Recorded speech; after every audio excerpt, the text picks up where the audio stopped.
Estamos en este mes en la hermosa temática, conociendo al Dios que adoramos. ¿Cuántos tienen el anhelo y el deseo de conocer más a ese Dios que adoramos? Amén.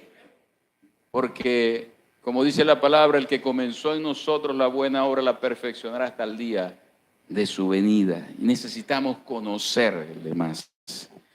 Y doy gracias a Dios en esta hora por poder estar frente a ustedes, por tener este privilegio.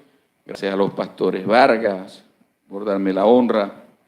Y quiero que vamos rápidamente a la palabra en el libro de Romanos, porque estamos estudiando en este mes los atributos de Dios. Atributos comunicables, atributos incomunicables, y hoy uno de esos atributos comunicables, o sea, aquellos que Dios comparte con nosotros, es la justicia de Dios, o el hecho de que Dios es justo, y también demanda que nosotros seamos justos y hagamos justicia. Y la palabra de Dios dice en el libro de Romanos, en el capítulo 3, verso 21 en adelante, el 26.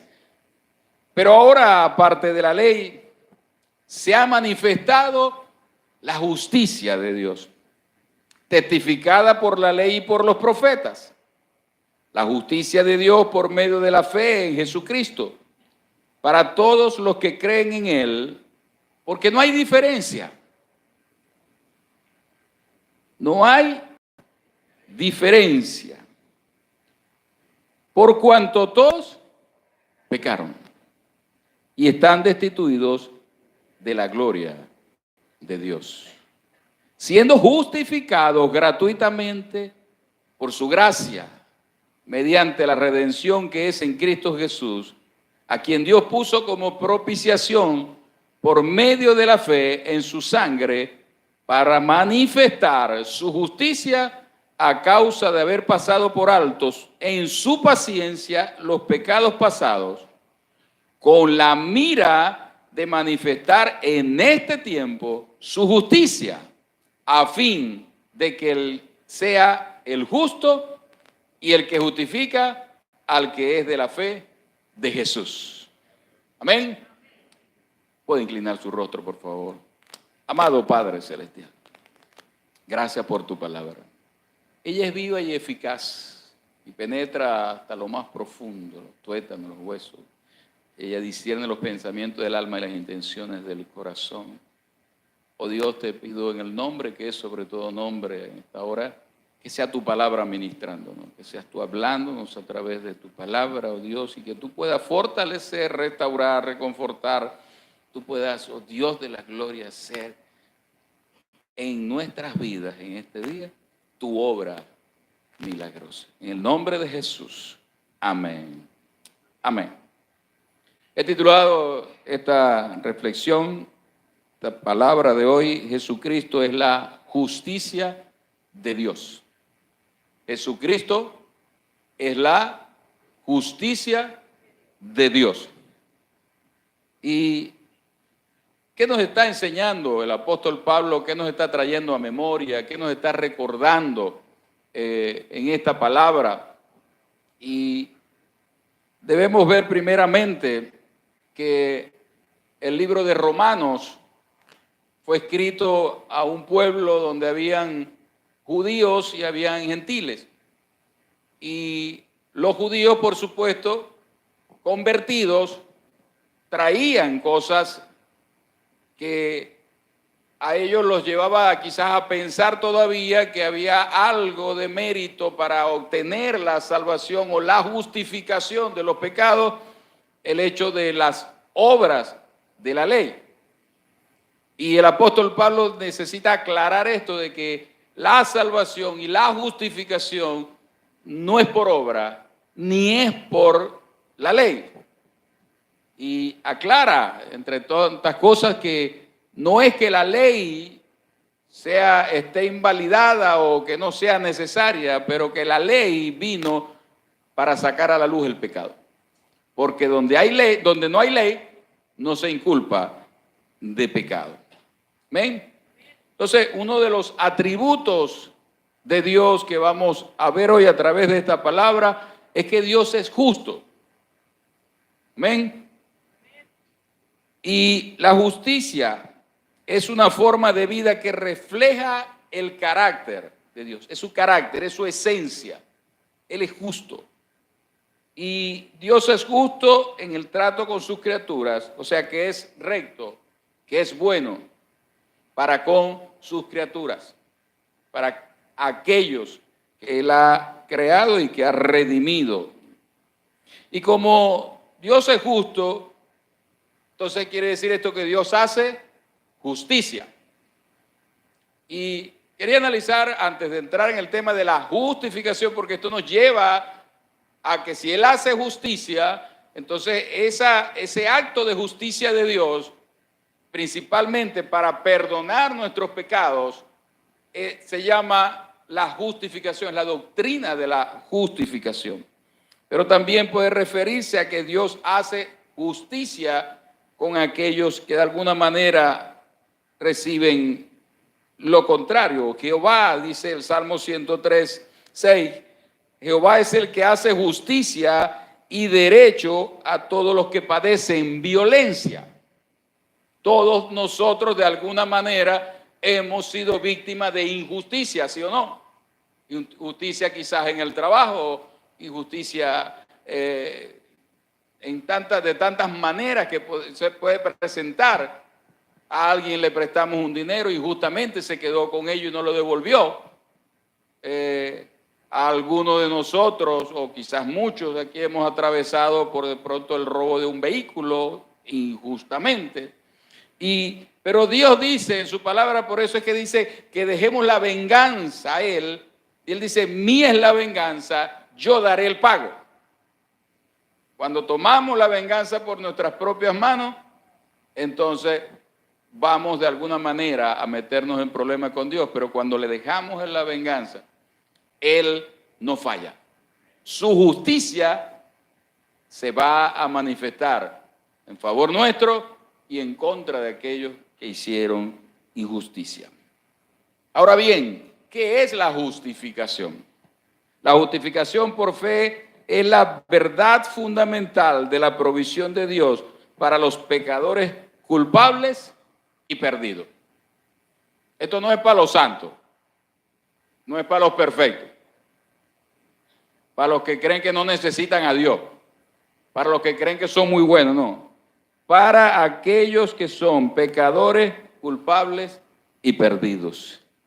Esta fue la gran verdad que la Reforma Protestante restituyó a la Iglesia cristiana. Martín Lutero, cuando en aquel acto de heroísmo en la catedral de, alguien que me lo sepa, nombre de Wittenberg, el pastor aquí, Wittenberg, y perdone mi mal inglés. Él clavó las 96 tesis y una de ellas era la justificación por la fe. Y esa reforma le devolvió esta gran verdad a la iglesia cristiana. La justificación es el acto de Dios por el cual declara justo a aquel que cree en Cristo. Romanos 4:3 dice la palabra que creyó Abraham a Dios y le fue contado por justicia. Fíjense que Cristo no había muerto en la cruz, pero Abraham, por causa de su fe, le fue contado por justicia. Había muchas demandas de la ley, una de ellas era la circuncisión, pero Abraham en este momento no había sido circuncidado. Que dice la palabra en Génesis 17 que era Abraham de edad de 99 años cuando fue circuncidado. En este momento tenía como 75 años. Y es lo que el apóstol Pablo comienza a aclarar, de que no es que la circuncisión no vale nada tampoco, pero no vale nada delante de lo que es el acto de la justificación de nuestros pecados o de la salvación y de la vida eterna. Entonces, hace el apóstol Pablo hay un compendio bien extenso, es una de las cartas más extensas, donde el apóstol Pablo se detiene con mucho detalle para aclarar aún este tema de la circuncisión, si el incircunciso, si el incircunciso, de la ley y de la salvación por obra. No es por obra tampoco. Entonces, la justificación es más que el renuevo de la culpa y la condenación. O sea, va más allá. No es, algunos quizás hemos entendido, no, Dios me perdonó, me justificó y ya estoy justificado. Otros quizás la postura que tenemos es totalmente diferente y que de pronto a lo que vemos lo simple o lo fácil que parece, entonces decimos, no, esto no puede ser así, no puede ser tan fácil. O sea, es como que dice, bueno, no, yo llegué al banco, hice un préstamo y después me dijeron, ya no debes nada. O sea, ya va, cualquiera va entonces a buscar un préstamo, porque le van a condenar a la deuda así de fácil. Y a veces pensamos así de nuestros pecados y de nuestra condición de pecador, de transgresión, que es algo que de alguna manera nosotros tenemos que pagar, o a veces lo pensamos con otros, no, hizo algo, tiene que pagar. Pero la justificación va más allá.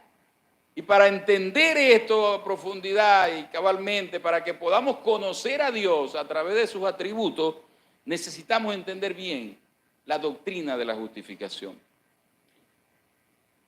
La palabra de Dios dice en Corintios 1:30 más, por Él estáis vosotros en Cristo Jesús, el cual nos ha sido hecho por Dios sabiduría, justificación, santificación y redención.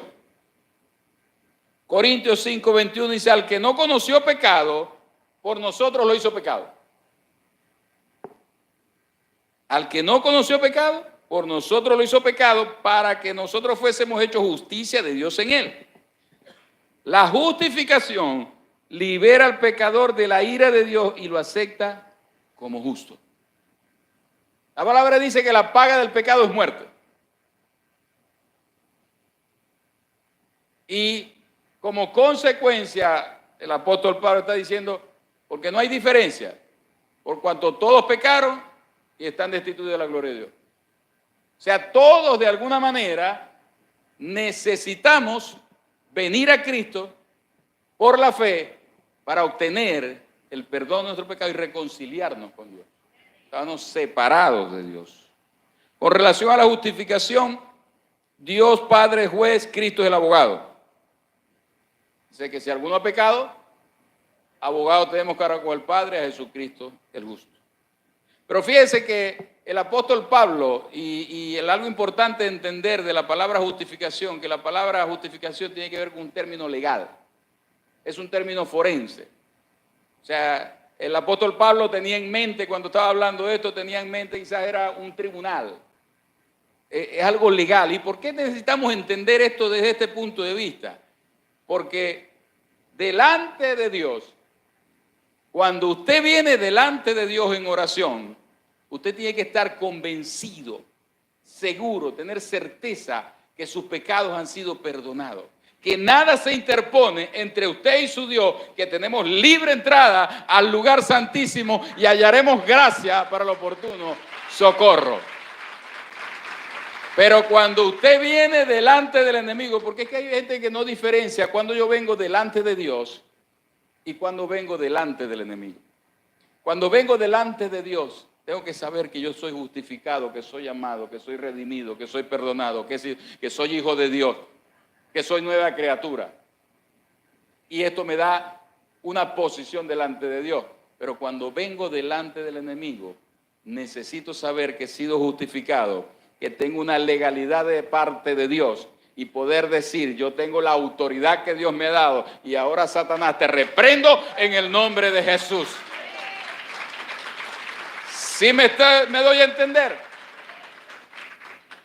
No es simple, no, Dios me perdonó y esto, pero el hecho de que Él me perdonó, ¿por qué me da autoridad delante de Él? Me da autoridad porque ocurrió algo legal. Dios, fuimos juzgados por Dios, porque Él es justo y Él juzga justamente, y cuando nos juzgó, nos halló culpable. Culpable. El veredicto fue culpable.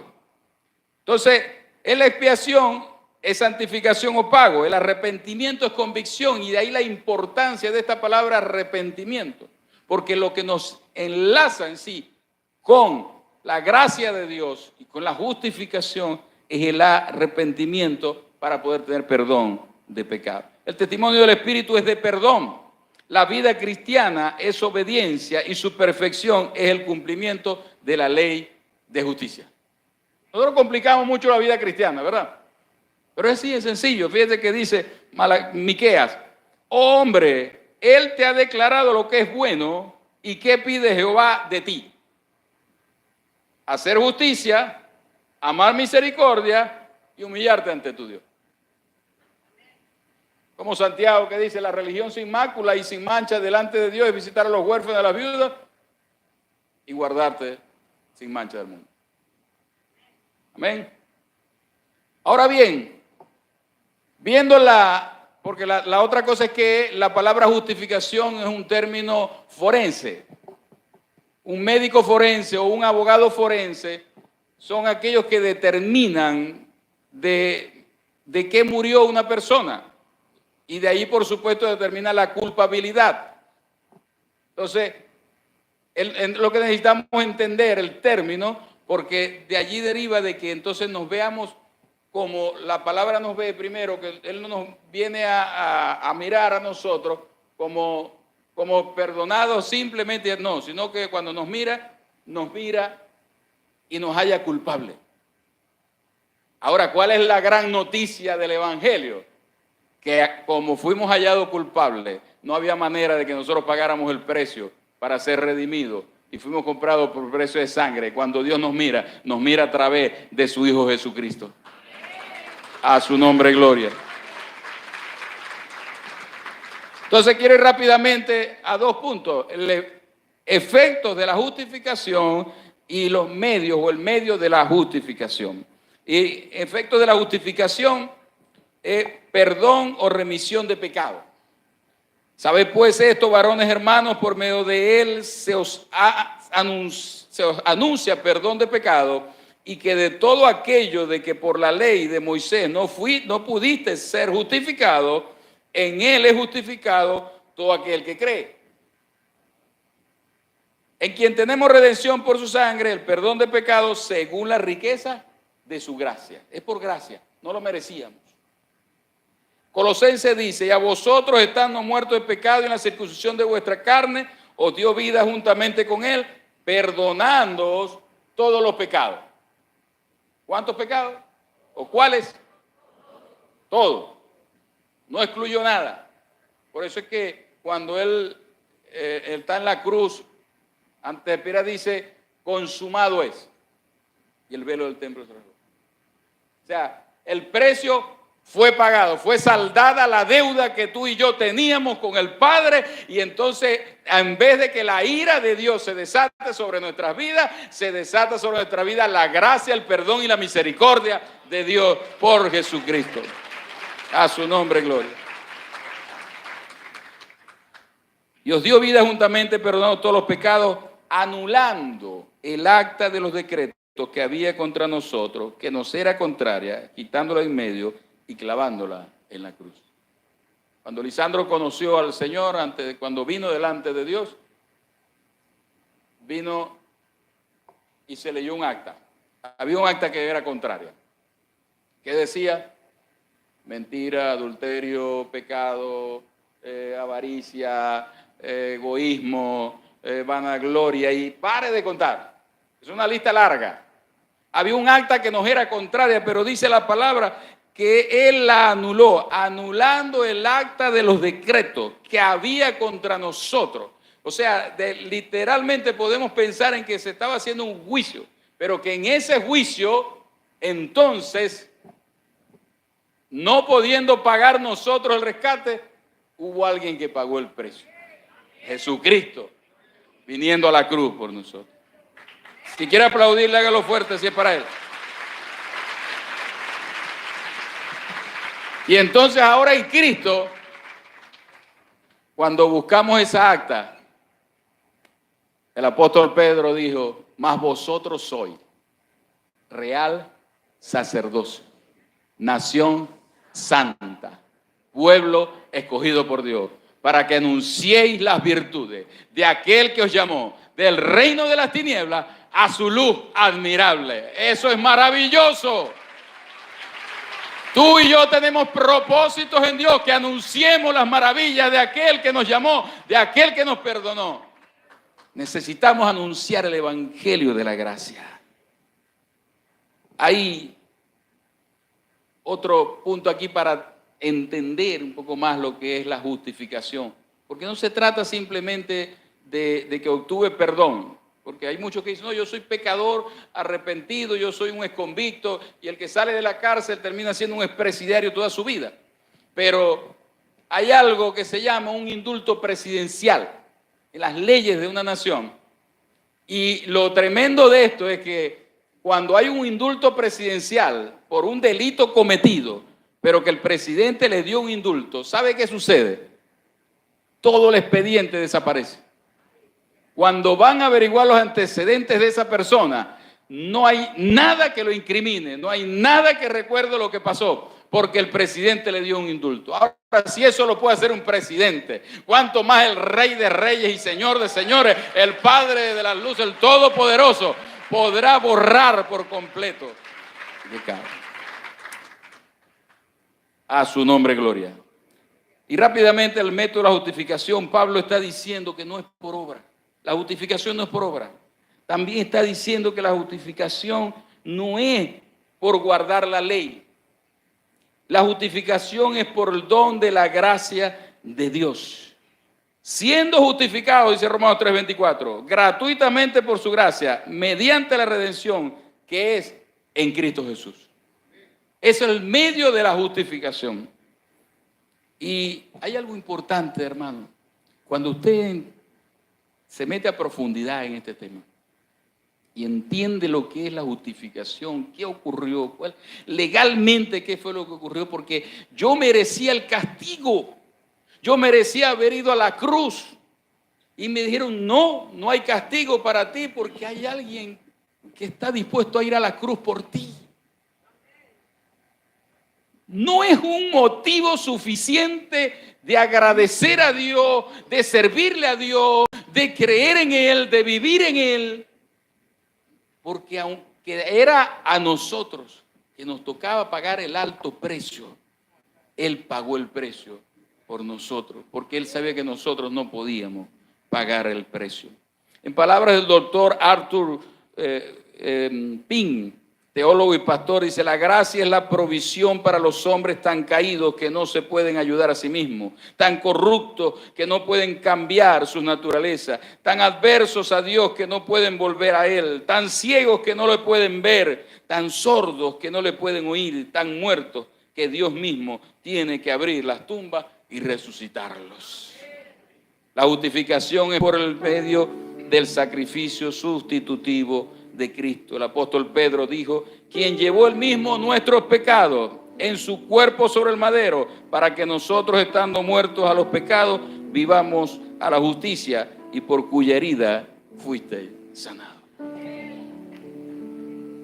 Si quiere aplaudirle a él, apláudalo bien fuerte. Ya estamos terminando. A su nombre, gloria. ¿Cómo lo resume el método de evangelismo explosivo? ¿Cuántos evangelistas hay aquí? 5 pasos. El cielo es un regalo, no se compra ni se vende. Un regalo, usted no hay manera de que usted pague por un regalo. El hombre es pecador, no puede salvarse a sí mismo. Dios es misericordioso, Dios es bueno, pero ¿sabe qué? A la vez es justo y debe castigar el pecado. ¿Cómo resolvió Dios el dilema? Envió a su Hijo Jesucristo a la cruz a morir por nuestros pecados. ¿Y cómo obtenemos esa salvación tan grande? Por la fe, pero no una mera fe. Yo puedo creer por provisión, pero la fe que demanda para salvación es aquella que cree que Jesucristo murió en la cruz del Calvario en lugar que me correspondía a mí. Puede ponerse de pie.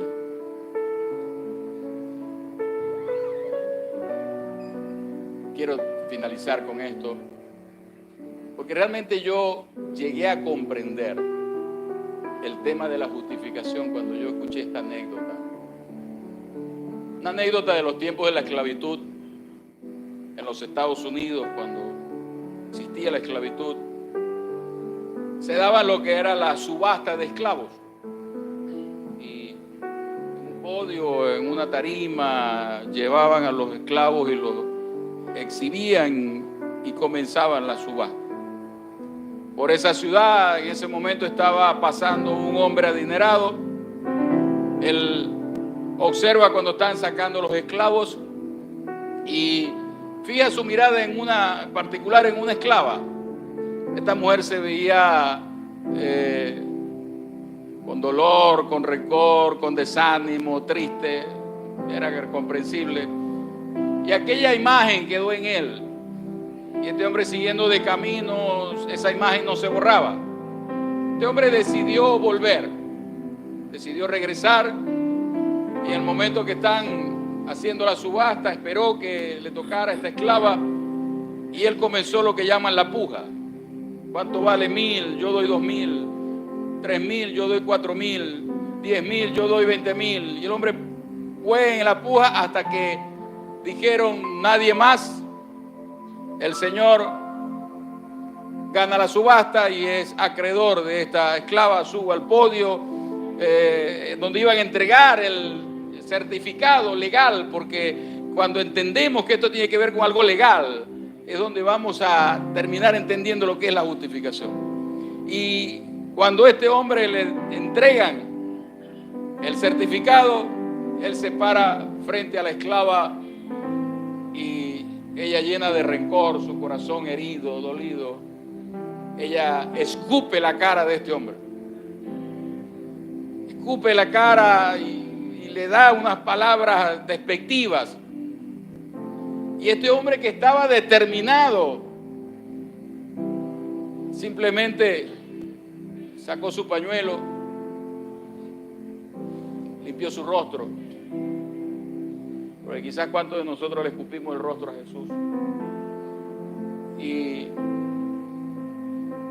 acto seguido le entrega a esta mujer el certificado de propiedad. Por supuesto, ella estaba entendiendo que este acto el hombre la estaba liberando, que este acto el hombre le estaba concediendo la libertad para que ella pudiera hacer lo que quisiera. Y ella comienza a analizar aquello y le dice, ¿por qué haces esto? Y este hombre le dice, yo te compré para que fueras libre. Jesús te compró para que fueras libre. Gloria a Dios. Porque ninguna condenación hay para los que están en Cristo Jesús. Los que no andan conforme a la carne, sino conforme al Espíritu. Y esta mujer no entendía todavía, no aceptaba, porque a veces somos así, decimos, no, esto parece demasiado fácil para ser verdad. Es demasiado bueno para ser realidad. Y esta mujer, ¿por qué? ¿Qué haces eso? ¿Quién eres tú? ¿De dónde vienes? Y el hombre le seguía repitiendo, te compré para que fueras libre. Esta mujer, entonces, al no poder seguir en más argumentos, comienza a llorar, comienza su rostro a derramar lágrimas y le dice, ¿por qué haces esto? ¿Quién soy yo? ¿Quién soy yo para que Jesús muriera por mí en la cruz? Ella le decía, ¿quién soy yo para que tú me trates así? Para que tú pagues un alto precio por mí. Y él le seguía repitiendo, simplemente te compré para que fueras libre. Gloria a Dios. A su nombre, gloria. Pero ocurrió algo interesante luego. Ya esta mujer, aceptando la realidad, sabiendo que era libre, dice ella, ¿cómo yo puedo pagarte? ¿Qué yo puedo hacer por ti? ¿Sabes qué? Como tú has comprado mi libertad y yo ahora soy libre, a partir del día de hoy, yo quiero ir donde tú vayas. Yo quiero servirte. Yo te voy a servir el resto de mi vida. Yo decido en mi libertad servirte el resto de mi vida. Y es lo que Dios está espera de nosotros que hagamos, porque Él paga un precio alto en la cruz, y que tú y yo le sirvamos el resto de nuestras vidas para que el evangelio de Dios sea predicado a toda criatura. Cierra tus ojos. Padre, gracias. Gracias por tu amor, porque en la cruz fue manifestado ese amor incomparable, que no lo podemos entender. ¿Por qué el justo por los injustos? Padeciste, sufriste, llevaste una corona de espinas, una cruz pesada por nuestro pecado. No podemos más que darte gracias y reconocer que te necesitamos cada día más. Necesitamos conocerte cada día más. Señor Jesús, ¿cómo pagarte tan alto precio? Precio de sangre. Aquí está nuestra vida para servirte. Heme aquí, Señor. Envíame a mí, que dispuesto estoy. Te damos infinitas gracias por tu amor y misericordia y por habernos justificado en la cruz. En el nombre de Jesús. Amén. Amén.